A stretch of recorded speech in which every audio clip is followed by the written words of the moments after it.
If you consider yourself to be a pagan, or if you work with a specific deity and you're a practitioner, and you find yourself getting really incensed and upset if you feel as though people are not really doing the research and claiming information about the deity or the practice, and it bothers you, I want to give you a different perspective. I noticed I was getting really upset about people claiming to work with Hecate, or even just name dropping her for clout, or just to be able to get likes, follows, and shares. And so here's what I did. I wanted to make a post so badly, but then instead of doing that, I actually brought it to Hecate when I was in meditation.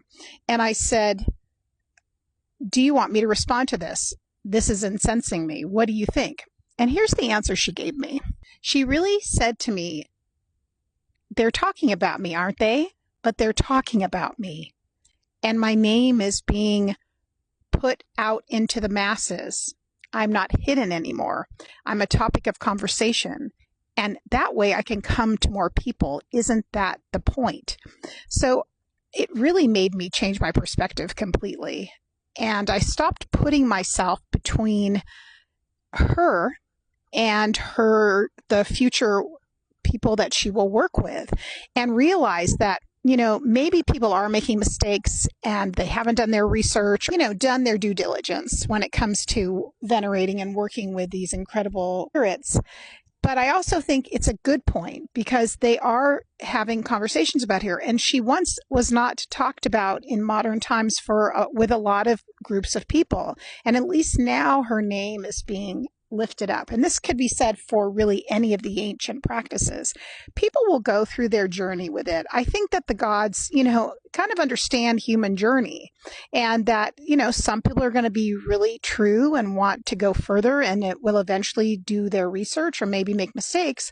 But also, if they're not meant to work with them, that will fall off. That's all part of their lesson. The other thing is, think about it. If you do want to teach or be a mentor yourself for the gods, goddesses, or the traditions you work with, you're only setting yourself up to have more students in the future, because you'll be able to be there when they've gone and done things with people that didn't really know what they were doing, and they'll look at you as more of an expert. And so maybe thinking about that, because I see a lot of people getting really upset and incensed about that, because it's very closely linked to your practice. And we understand that, because it's an intimate part of our lives. But everyone's going to do what they're going to do, and we can't control that. I hope that helps. Let me know your experience.